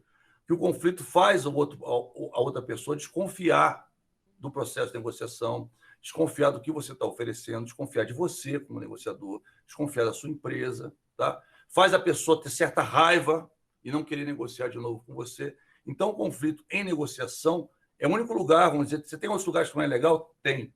Mas em negociação, o conflito não é salutar, muito pelo contrário. O conflito é o que leva as negociações a fracassarem, tá? Então, apesar dele emergir naturalmente das diferenças, dos dilemas sociais e pessoais de cada um, tá? E apesar de algumas pessoas acreditar, vamos dizer, que o conflito é ruim, problemático, outros acharem que é ótimo, né? Em negociação, realmente, o conflito é ruim ou problemático, tá? O conflito é um indício de algo estar errado, tá? De algo ter sido comprometido, né? Ou problemático, ou seja, determinado assunto que está em conflito, normalmente você não me esclareceu direito, eu não entendi direito, ou eu preciso de mais esclarecimentos a respeito, ou a forma que você está conduzindo aquilo está me assustando ou está me preocupando. Tá? Então, o conflito não é salutar em negociação. Tá? O conflito sempre vai gerar consequências, sobretudo destrutivas, quando eu falo de negociação. Por exemplo, digamos que você tenha uma negociação conflituosa com outra pessoa, a pessoa está discutindo com você, você começa a ficar irritado, claro, e você não quer nunca, né, partir para agressão, nunca, você não vai fazer isso nunca. Eu já vi acontecer, tá, pessoal? Mas, graças a Deus, nunca aconteceu comigo. Está no meio de um conflito, a pessoa está me instigando, mas eu abaixo o tom, eu paro de falar, eu fico olhando para a pessoa, como quem diz assim, estou esperando você acabar, depois que você acabar, eu falo. Fico olhando para a pessoa, ou seja, eu tenho uma postura que a gente chama de frente ao conflito, ou eu tento melhorar, ou eu fico pelo menos quieto. Eu não vou botar lenha na fogueira, tá? E em negociação isso é muito importante você não fazer. E o que acontece? Quando você chega, tá, em determinado nível de conflito, determinado nível a negociação ela vai fracassar. Você já chegou num ponto que vai fracassar. O que acontece? Digamos que assim mesmo você consiga fechar. O negociador começa a te pressionar, e você fica de saco cheio e aceita. Quando a tua cabeça esfriar e você chegar na tua empresa, você vai cancelar a negociação. Vai chegar o contato para você assinar o termo, você vai falar, não. Felizmente eu pensei melhor e eu quero cancelar a negociação. Alguns até apelam, vão para a justiça. Olha, eu vou para a justiça, mas eu vou para a justiça, mas eu não vou fechar esse negócio, não, entendeu? Então, quer dizer, é bem interessante essa questão, tá, pessoal? Porque bem interessante essa questão. Eu nem vi, agora eu vi alguém entrando aí, nem vi. É bem interessante essa questão, por quê? Porque a gente ouve, né, ao longo do nosso curso, a gente deve ter ouvido, não, o conflito é bom, é salutar. A equipe que entra em conflito, é bom que as pessoas defendem suas posições, né? Mas não no caso de negociação. E uma outra coisa que o conflito gera é a aversão. Um negociador fica com aversão a outro negociador, ou aquela empresa, ou aquele produto, ou aquele serviço, e ela fala assim, eu não quero mais saber. Tá? Vou falar como é que isso é ruim para você, não sei se você talvez já tenha vivenciado isso. Eu vou contar o que eu vivenciei há muitos anos atrás. Eu tinha meus 18, 19 anos, né? E há muito tempo atrás, 18, 19, e eu fui submetido a uma situação. Eu estava numa empresa, né, como eu falei, e a empresa faliu. E eu tive que procurar um trabalho rápido para poder me sustentar, enquanto eu estava num processo, né, que eu tinha feito um concurso, estava esperando o resultado do concurso, e estava num processo seletivo com uma grande multinacional, onde eu estava, que era Curitiba. E eu tive que... Foi bom para mim? Foi, porque eu aprendi muita coisa de vendas, de negociação, que eu não saberia se não tivesse tido esse negócio. Eu tinha até uma aversão à venda, à negociação. Isso foi muito útil para mim ao longo da minha carreira, ao longo da minha vida, foi muito útil. Mas o que acontece, pessoal? Isso é bacana, isso é fundamental. O que acontece? Tirando isso, eu fiquei com uma certa aversão a determinado tipo de empresa, a determinado tipo de de negócio, a determinado tipo de argumento. Por quê? Porque aqueles argumentos comigo foram usados, mas a pessoa meio que passou a perna, né? Que na hora ele não pagou. Claro que a gente depois analisando, foi uma decisão errada que ele tomou, etc. E por causa disso ele resolveu fugir. A segunda decisão errada, porque a justiça vai pegar ele um dia, né? Sempre brinco. E aconteceu mesmo. Depois as pessoas lesadas entraram na justiça, ele acabou tendo que responder, porque senão ele ia ser preso. Então ele respondeu. Mas o que acontece para você entender nessa situação? A ideia, viu, pessoal, é sempre... Às vezes você é submetido a uma situação tensa, uma situação que você não se sentiu bem, saiu da sua zona de conforto, e você fica com medo de entrar, cair de novo naquela situação que você vivenciou. Porque aquilo que você sofreu, aquele sentimento, foi tão ruim para você que você não quer vivenciar de novo. E existem negociações que são conflituosas, tá? Que a essência da negociação é conflituosa. Por quê? Porque a negociação ganha-ganha, que as duas partes querem ganhar, que as duas partes dependem disso, porque é o sustento da empresa. Então, existem momentos que vai acontecer, principalmente se você tiver uma empresa, que você vai negociar com o fornecedor e vai ter um certo nível de tensão, que você vai negociar com o cliente e vai ter um certo nível de tensão. Por que vai ter atenção? Porque você precisa daquele negócio. Tá? E por que vai ter atenção? Porque a outra pessoa também precisa daquele negócio. Se os dois, vamos dizer assim, não estão nem aí, não tem briga. O problema é que os dois querem resolver aquela situação para eles, né? Para os próprios. Então, é muito importante isso, pessoal, muito importante essa questão, tá? De você se isentar, tentar se isolar. Porque aconteceu uma vez, não vai acontecer de novo, tá? Porque aconteceu uma vez de um jeito, ou seja, muita gente evita correr o risco. O cara usa uma estratégia, aquela estratégia não funcionou, ele fica com trauma, né? Vamos dizer, entre aspas. Não é um trauma, mas eu não vou usar de novo porque não deu certo. E, às vezes, não deu certo naquele negociador, mas em outro negociador pode dar. Tá? Então, aquela história, o aprendizado, sim, você tem que aprender com os erros para crescer, mas nunca ficar preso ao passado, ancorado em uma situação que você vivenciou. Tá? Eu não sou, né, vamos dizer assim, aqueles autores de autoconhecimento, de autoajuda, eu não sou autor disso. Mas eu estou falando para você em negociação porque eu já vi muita gente parar ao longo da carreira porque teve uma frustração e falou, eu não quero mais isso para mim. Isso eu estou falando em negociação, mas sai para tudo. Às vezes tem relacionamento, né? Casamento, namoro, sei lá, ao longo da vida. Às vezes até direção. Conheço gente que teve problema, que teve um acidente, alguma coisa, nunca mais quis dirigir. Por exemplo, eu tenho um tio, né? Eu tenho um tio que aconteceu isso. Ele foi dirigir uma vez e teve uma batida muito séria, ele quase morreu. Ele ficou traumatizado, nunca mais ele dirigiu. Ele paga um cara para dirigir para ele, para ser motorista dele, vamos dizer assim, que para ser motorista dele, mas ele não dirige.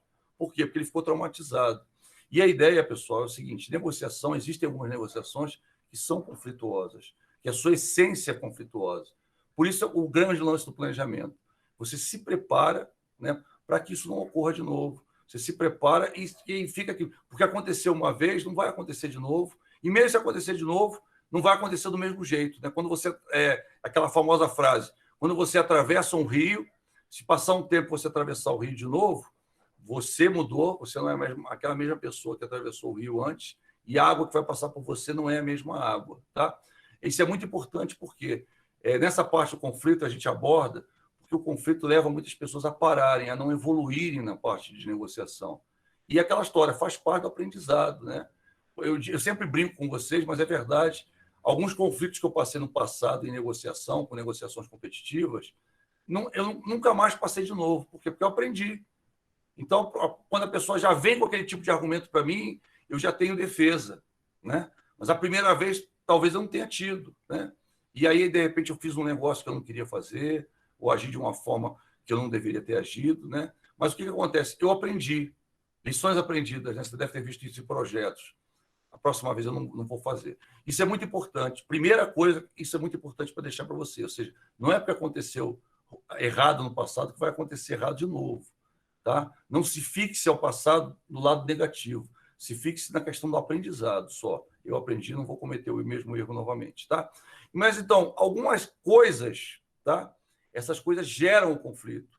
Elas tendem a fazer com que criam-se conflitos que negativem a negociação. O que é negativar a negociação? A negociação não chega à conclusão, ou seja, uma pessoa veio vender, outra pessoa veio comprar, e a pessoa que veio vender volta com o produto que ela ia vender, ou seja, não consegue vender, e a pessoa que ia comprar levou o dinheiro, volta com o dinheiro e que não conseguiu comprar. Ou seja, as duas pessoas saíram tristes.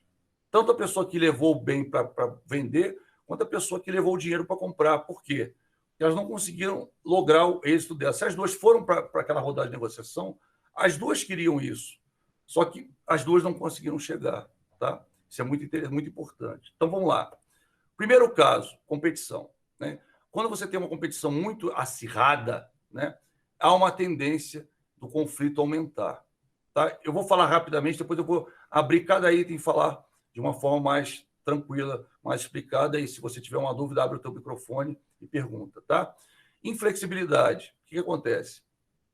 As duas pessoas estão negociando, mas o cara fala assim, não, a minha posição é essa, e o outro cara fala assim, a minha posição é essa. Eu não abro mão, esse aqui não abre mão. Vou dar um exemplo para você do trato feito. Várias vezes chega uma pessoa para vender alguma coisa do trato feito. Eu estou falando isso, pessoal. Hoje é o dia de eu fazer a barba aqui no barbeiro aqui.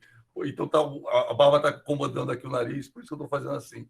Então, olha só, o que acontece? A pessoa chegou lá no trato feito para vender determinado...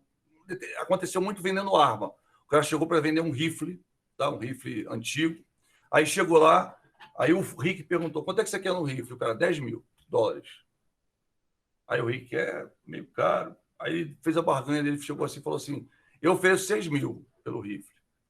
Aí o cara vai e fala assim, $10.000. Aí ele falou, o Rick virou e falou assim, não, mas o meu menor preço. Aí ele nem deu outra oferta, porque ele viu que o cara não abaixou, ele não quer negociar, né? Ele fala assim, então tá, tua oferta é $10.000, a minha é $6.000.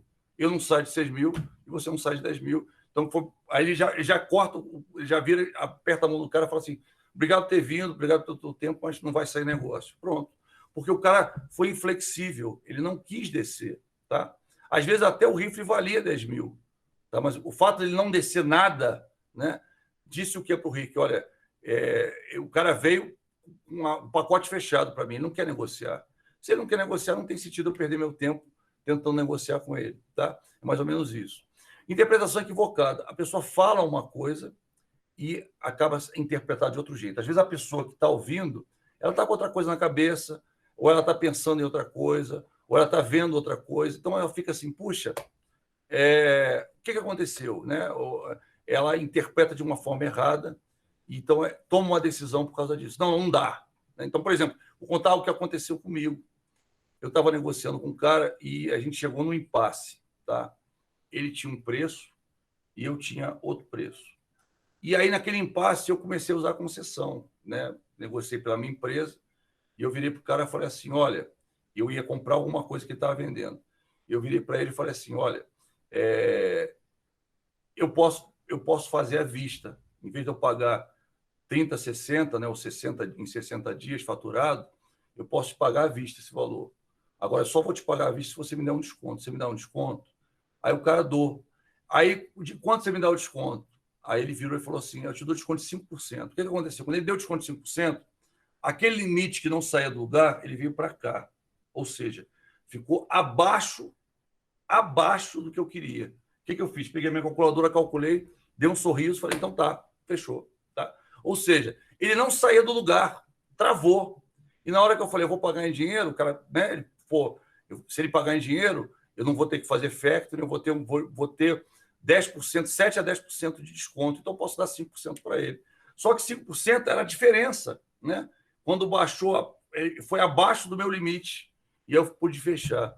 Então, se eu estou ouvindo a pessoa, tentando interpretar, às vezes aquilo, um desconto, alguma coisa, pode ir para o limite. Às vezes você fica esperando aquele valor, mas a pessoa chega e você fica esperando aquele valor e a pessoa vai e dá para você o valor até abaixo do que você queria, tá? Dá até o valor abaixo do que você queria e você fala, poxa, que legal. Aí você aceita, tá? A questão da emoção. A emoção é super perigosa. Por quê? Você pode demonstrar que você está muito interessado em alguma coisa, com um gesto, com as palavras ou até com algumas expressões que você pode fazer. Então, a pessoa vai vir para você assim. Eu vou dar um exemplo até que aconteceu comigo, né? Há um tempo atrás, tinha um pendrive, vamos dizer assim, que ele tinha uma capacidade muito grande, que tinha uma série de coisas, quase não vendia no Brasil aquilo. E eu fui comprar umas coisas de informática. Aliás, eu gosto muito, né? Uma área que eu, desde 11 anos que eu mexo com isso, com informática, então eu gosto muito de ficar atualizado.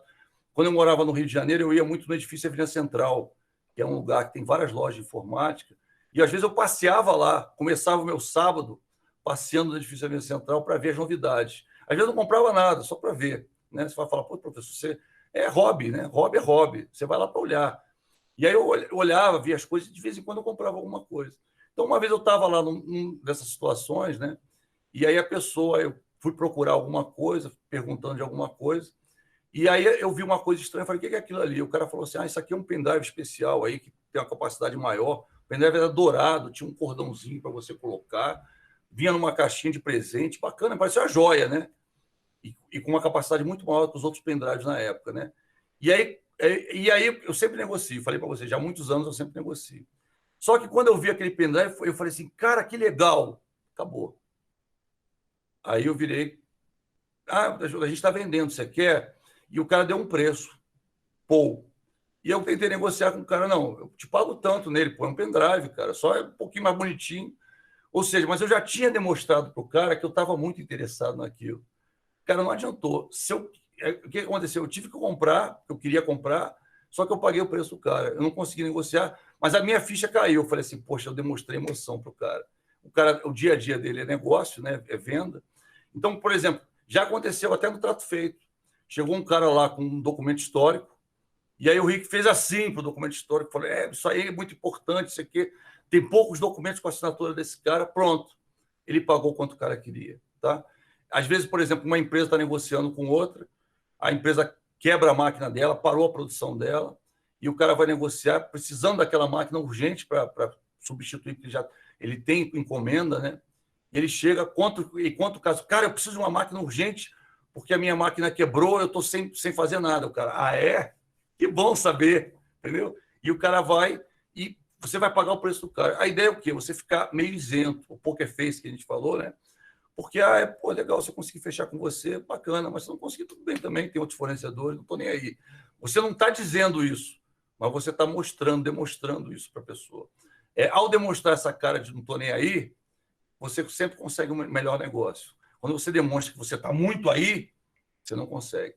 Problema de comunicação. Você, na hora de falar, você expressa de uma forma errada ou fala algo que seja ofensivo, que seja uma crítica, que seja alguma coisa, você pode acabar com a negociação ali, criar um conflito.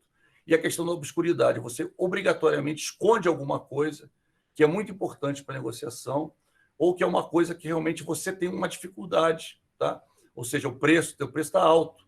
Então, você deixa para falar no final, às vezes nem fala, querendo ver se o cara se encanta por outras coisas e aceita a negociação assim. E aí, quando você vier o preço, aí ele fala baixinho. Quanto é? É tanto. Quanto? É tanto. Aí o cara vai, mas né, se tivesse dito antes, eu não negociava, né? Então, só para a gente explicar cada item, é muito importante isso, tá, pessoal? Porque você viu que até está na nossa ementa escrito a questão do conflito e como evitar o conflito, né? Então, a competição, principalmente quando a gente está num processo de ganha-perde, né, um dos lados quer ganhar, o outro quer perder. Já há uma tensão por causa disso, né? E o que acontece? Cada pessoa tem o seu objetivo oposto, como a gente já falou, então não há espaço para equilíbrio desses objetivos. Eu vou ter uma margem negocial, outra pessoa tem outra margem, mas pode ser que as margens não se encontrem, né? E aí eu estou com um problema. Peraí, deixa eu só tirar uma coisa daqui. Não sei por que estava com isso aqui. Porque eu dei essa aula pessoal da noite, né? Por isso. Aí acabou. Vocês estão com uma aula a menos, lembra? Porque vocês tiveram uma sexta-feira feriado, né, pessoal? Lembra do feriado? Puxa, professor, feriado. Pois a gente está com uma aula a menos que estava até mais adiantado. Mas agora, por causa dessa aula a menos, estamos juntinhos, vamos dizer assim. Aliás, estão até atrasados um pouquinho em relação a eles, por causa dessa questão do... Mas não tem problema não, a gente vai chegar lá. Tem bastante tempo ainda para chegar. Depois tem um assunto importante que eu queria tratar com vocês, tá? A questão da prova, tá? Então, fique atento aí que daqui a pouco a gente vai falar da prova, tá? Então, isso é muito importante. Se eu tenho uma negociação competitiva, eu tenho um nível de tensão e tenho uma facilidade muito grande a chegar num conflito, tá? A questão da inflexibilidade, tem até esse desenho aqui dos burrinhos, não sei se dá para você ver. Um burrinho queria comer determinado monte de palha, né? Um monte de aveia, um monte de alfafa, comida dele lá, tá? E o outro burrinho queria comer também a alfafa dele. O que aconteceu? Os burrinhos tiveram uma ideia, foram os dois comer esse montinho de alfafa, depois os dois comerem esse outro montinho, e aí resolveram a questão, ficaram amigos, tá vendo? Se, por acaso, cada um ficasse na sua posição, querendo comer o seu montinho de alfafa, o que ia acontecer? Eles nunca sairiam disso, nunca comeriam essa alfafa, nunca comeriam a comida, tá? E o que é isso que a gente está retratando? A inflexibilidade. Muitas vezes as pessoas têm os seus objetivos muito claros, tá? E por estarem tão claros assim, qualquer coisa diferente daquilo, a pessoa não aceita. E como eu falei para você, às vezes é importante você prestar atenção, porque às vezes até uma proposta melhor do que aquela que você ofereceu está sendo colocada em pauta. Vou dar um exemplo para você. Eu tenho uma tela enorme, uma tela verde monstruosa, tá? Enorme aqui, ele é 4x4, enorme, ocupa uma grande parte desse cômodo aqui da minha casa, que aqui era uma área, né, uma varanda, a gente tampei a varanda para virar uma sala de trabalho mesmo. Então, eu tenho meu mini estúdio aqui, vamos dizer assim. E aí eu queria comprar um pano verde grande, né, para fazer a questão do... Eu gravo muita aula para fora, né? Eu gravo aula... Antigamente, antes da pandemia, eu ia nos estúdios gravar. E o que aconteceu? Por causa da pandemia, os estúdios andaram fechados muito tempo, e eu tinha os compromissos que eu tinha que atender. O cara falou, não, se vira aí, grava por tua conta e manda. Se tiver a qualidade ruim, a gente devolve para você gravar de novo. E aquilo me chateou, eu investi nisso. Então, eu hoje tenho um mini estúdio de gravação aqui. Tem tela verde, né, que é o chroma key, tem câmera, tem uma mesa de corte, tem uma série de coisinhas. Claro, umas coisinhas mais simples, né? Semi-profissional. Não é nada profissional, porque não dá, né? O valor disso é muito alto. Mas dá para gravar com uma qualidade muito boa, tá? Então, o que aconteceu? Eu fui comprar esse pano verde, e era um pano verde especial, porque se você for numa loja comprar, uma loja de tecido, etc., ou o tom não está legal, ou então vamos dizer, o pano é áspero, ou junta poeira, alguma coisa assim. Então, era um pano especial que eu queria comprar e não tinha. Em Brasília não tinha, só vendia em São Paulo. Aí você vai falar, podia ter comprado pela internet, professor. Mais ou menos. Eu liguei, o cara pediu você queria que eu passasse o cartão via telefone. Eu trabalhei com fraude de internet, tem determinadas coisas eu não faço. E aí eu achei um cara que estava vendendo aquele pano, do jeito que eu queria, exatamente o mesmo pano, exatamente a mesma coisa. Achei um cara na internet, estava vendendo o OLX, né? Achei o cara, liguei para o cara. Vamos negociar, beleza. Aí marcamos um dia lá para negociar, foi até num shopping. Aí trouxe uma bolsa com um pano dentro. Aí mostrou o pano do jeito que eu queria, não sei o quê. A bolsa era da própria marca do pano, era uma bolsa especial. E ele chegou na hora lá comigo, foi negociar, aí falou assim, olha, eu só negocio o pano junto com a bolsa. Mas eu não queria a bolsa, eu queria o pano, né? E aí o cara falou, eu falei assim, tá, eu quero pagar X pelo pano. Se você quiser deixar a bolsa de brinde, beleza. Não, X não dá, porque eu não vou me desfazer da bolsa, não vou conseguir vender a bolsa sozinho, porque a finalidade da bolsa é essa. Então, da mesma marca do pano, etc. Então, eu vou vender junto. Mas para vender junto, eu quero X. E eu falei, cara, mas eu não quero a bolsa, eu só quero o pano. E aí ficou naquele negócio. Aí eu falei, vamos fazer o seguinte, vamos pedir um café. Aí na hora que a gente pediu o café, veio o café, estava até num bar famoso que o pessoal não costuma negociar lá. Eu peguei o meu celular e entrei num site e vi aquela bolsa, procurei a bolsa da marca, vi o preço da bolsa, vi o preço da bolsa usada no Mercado Livre, quanto era. Ou seja, fiz uma análise enquanto a gente estava lá esperando o café. E eu dei um tempo para um intervalo, vamos dizer assim, só um instantinho. Eu dei lá, nem disse o que eu ia fazer. E eu vi que era vantagem a bolsa. Então, a bolsa mais o pano, né, estava barato. Só o pano estava caro e a bolsa, claro, não me interessava. E o que eu falei? Vou comprar com a bolsa, pago esse valor a mais que o cara quer e eu vendo a bolsa depois separado no Mercado Livre, alguma coisa em outro lugar. E aí eu comprei com a bolsa e fiz isso, tá? Então, eu ganhei mais dinheiro do que se eu... Vamos dizer, eu paguei mais barato no pano do que se eu tivesse comprado sem a bolsa. Porque quando eu vendi a bolsa, eu vendi mais caro. E aí, o que aconteceu? O valor que eu queria era menor. Às vezes, o que era isso? era uma moeda de troca, porque, né? Ah, mas vem junto, mas você não quer, não precisa disso, né? É a mesma coisa o relógio que vem junto da cinta. Às vezes, a proposta da outra pessoa ela é vantajosa desde que você olhe num ponto de vista mais flexível, entendeu? Você, às vezes, não é do jeito que você quer, mas a ideia é pensar, o que eu posso fazer com isso? Então, às vezes, a oferta da outra pessoa pode ser vista de outra forma. Comentei com você já nessa sala que uma vez eu estava negociando um trabalho para um grande colégio lá em Duque de Caxias, se não me engano, acho que era Duque de Caxias, Nova Iguaçu, coisa assim, acho que era Duque de Caxias. Eu estava negociando isso lá com o cara, né? E aí o cara virou e falou assim para mim, olha, só posso te pagar tanto. Eu estou com uma situação financeira difícil, não sei o que lá, blá, blá, blá. E eram vários equipamentos e o meu trabalho também, que ia demorar. Eu falei, tanto não dá para fazer.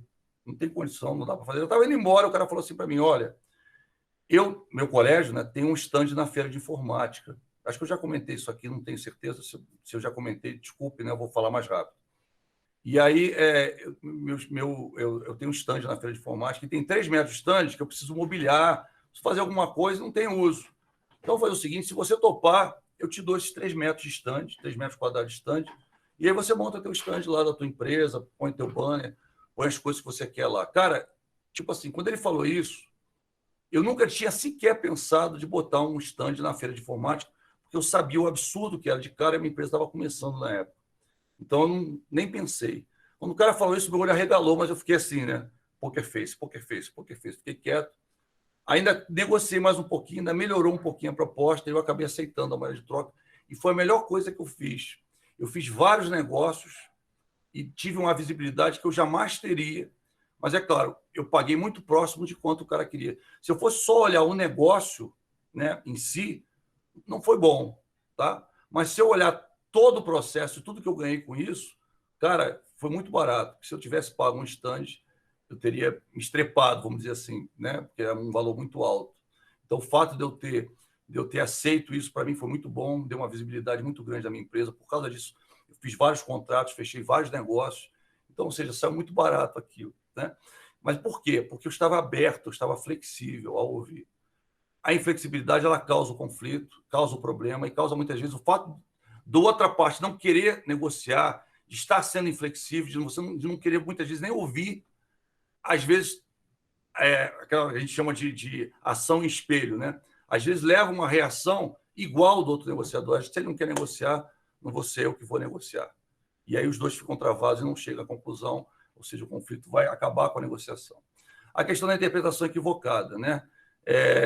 As interpretações equivocadas podem contribuir muito para iniciar conflitos, uma vez que cada um dos lados interpreta a situação do seu jeito, né?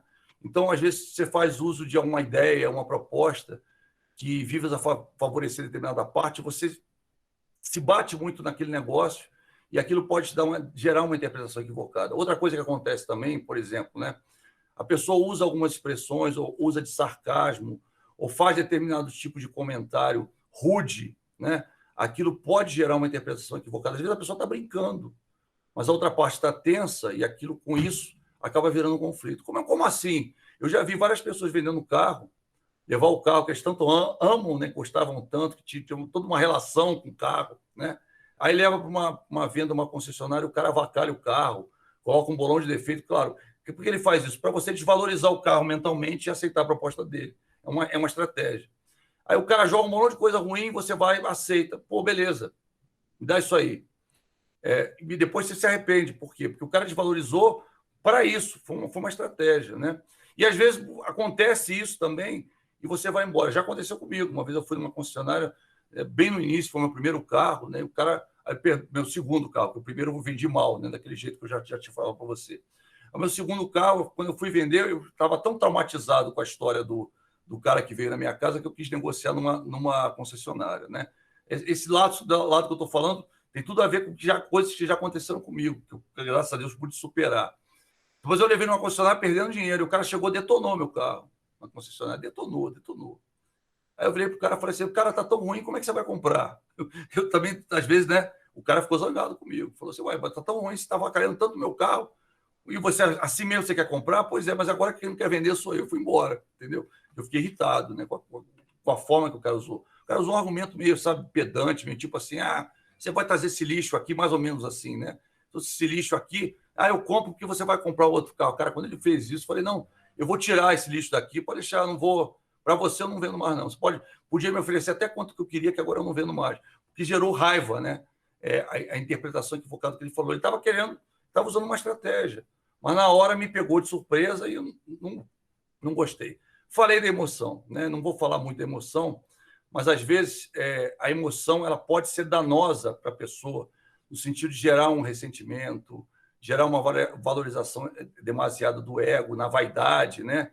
Da inveja, arrogância, prepotência, ou seja, fere algum tipo de crença pessoal da pessoa, a formação cultural, alguma coisa que aquilo ali, tá, gera um problema na pessoa. Aquilo ali pode gerar um problema e a pessoa não querer mais negociar por causa disso.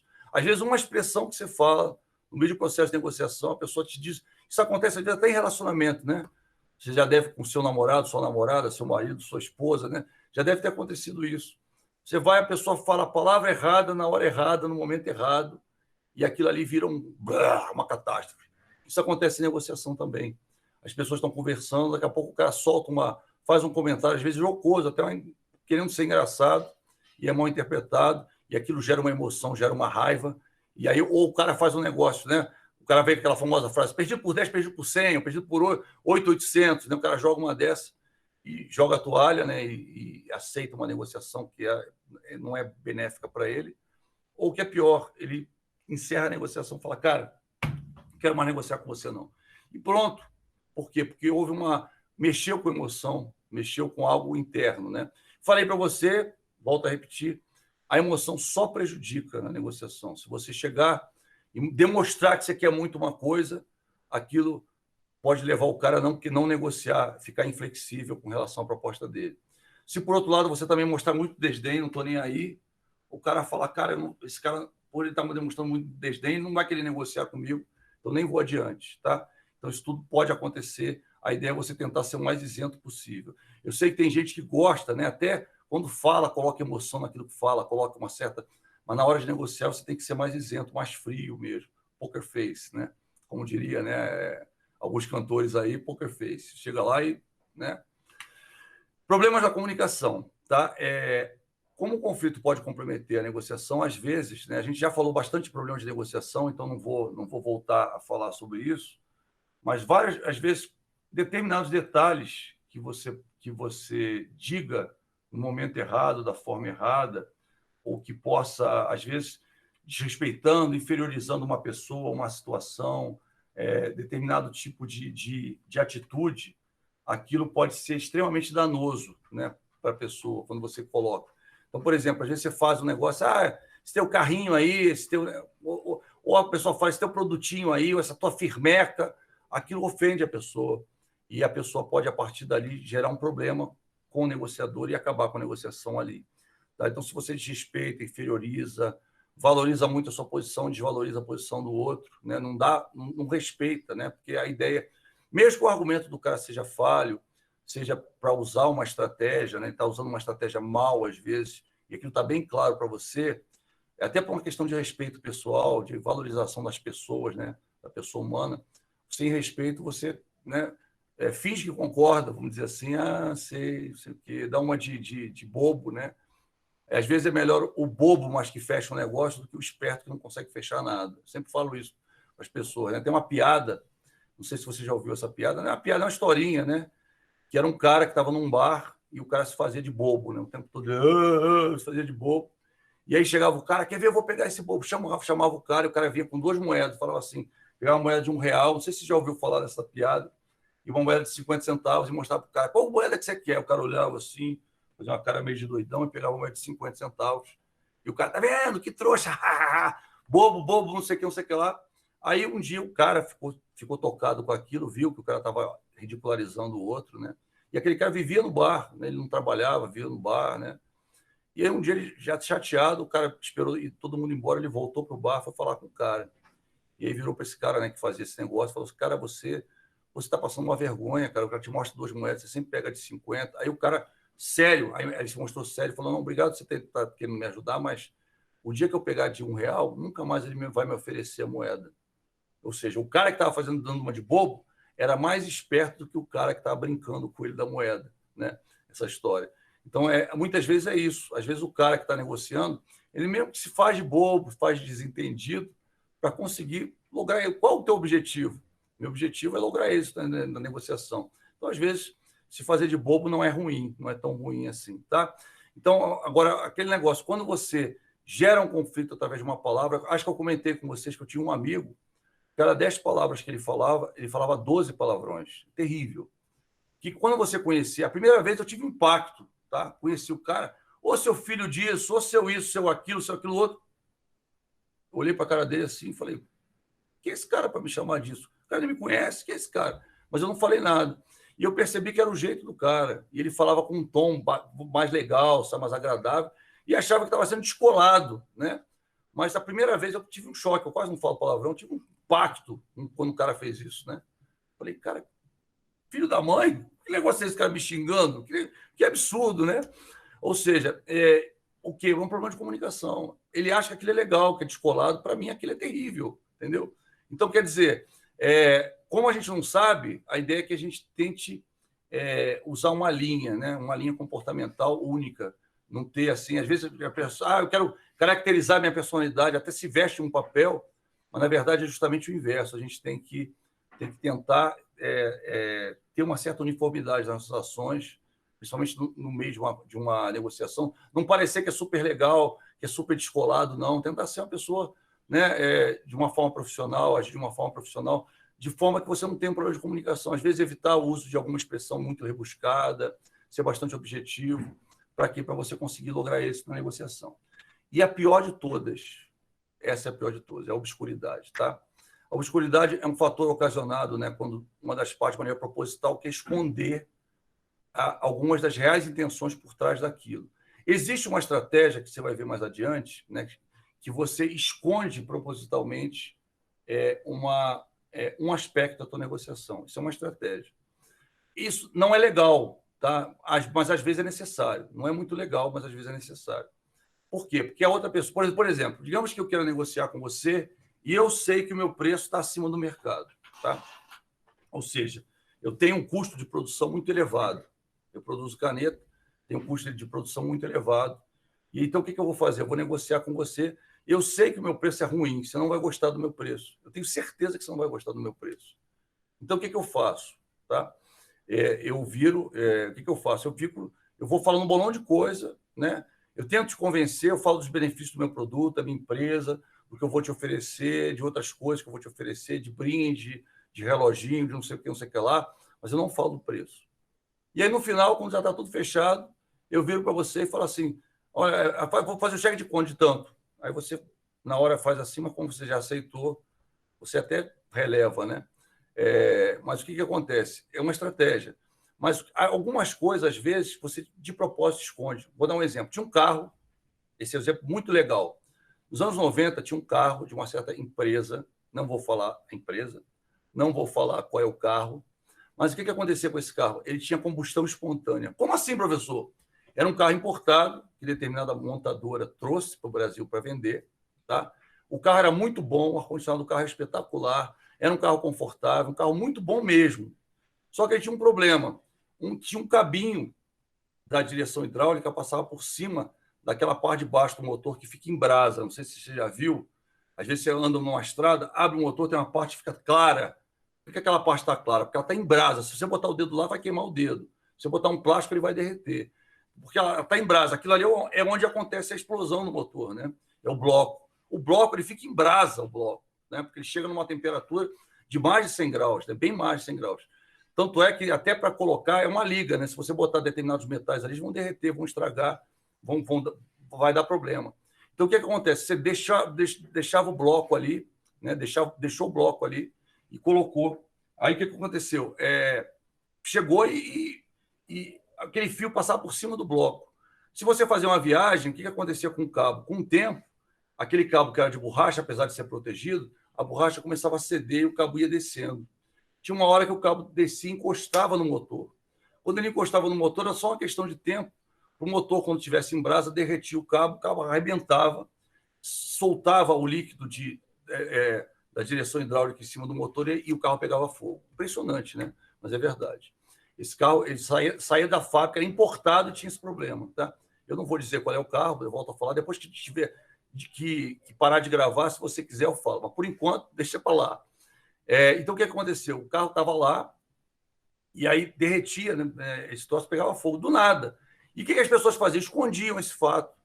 As pessoas que vendiam sabiam disso, as concessionárias sabiam que o carro realmente pegava fogo, né? Mas eles não falavam nada. Então, a pessoa comprava, deixava a pessoa, pois é, puxa vida, né? Pegou fogo. Só que aquele cara não era o primeiro cliente, tinham vários assim. Depois, a montadora acabou fazendo um recall a nível mundial do carro e consertou. Mas só para você ter uma ideia que vários carros desses pegaram fogo e ninguém falava. Era algo fundamental da negociação e todo mundo escondia. Até que isso virou uma notícia pública. Começaram várias pessoas a verem isso e colocaram na mídia. E aí as pessoas começaram a abrir processo contra a montadora, que era quem comercializava o carro no Brasil.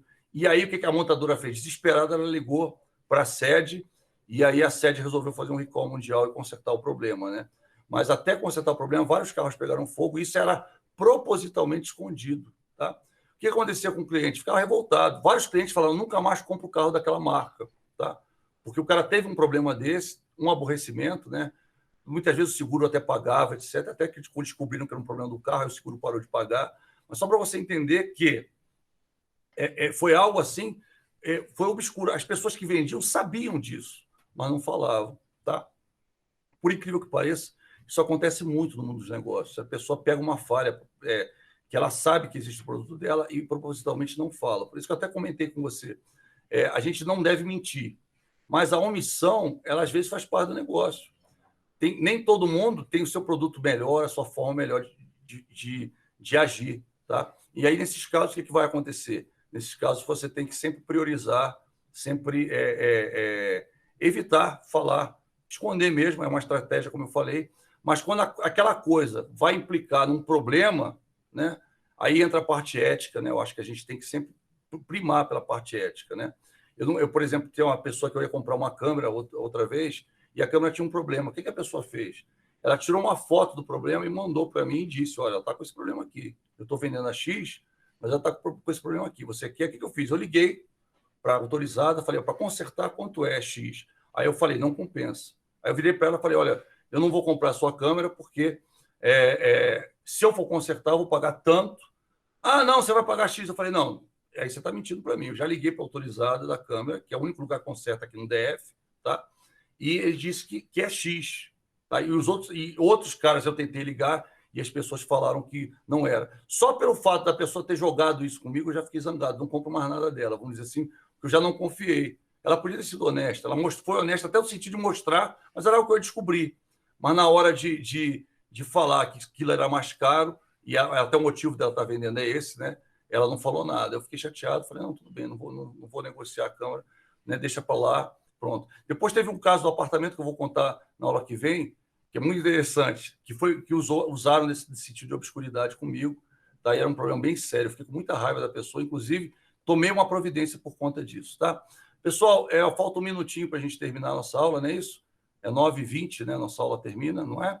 Então, pessoal, a gente já fez a chamada, tá? Fizemos a chamada hoje mais cedo, tá? Teve aluno que chegou 9h40, 9h50, eu anotei aqui, à medida que vocês estavam chegando, eu estava anotando, tá? Então, eu vou fazer isso. Agora a gente vai fazer uma chamada surpresa no meio da aula, porque eu estou vendo que vários alunos estão chegando só no final, só para dar tchau, né, e dar presente, tá? Então, a gente vai começar a fazer chamada, às vezes, no início. Claro que sempre faço chamada depois de 15 minutos de aula, depois de 14 minutos de aula, ou seja, passou os 10 minutos de tolerância, eu não vou fazer logo na abertura, não. Hoje a gente começou a aula, tinha 2 alunos, tá?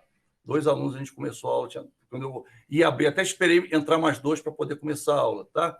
Então, quer dizer, houve até um atraso por causa disso, porque a gente está fazendo sempre essa chamada no final, eu achei que estava, né? E tem gente que está, né, levando de outra forma, então, por conta disso, a gente vai fazer de surpresa uma chamadinha no meio da aula, tá?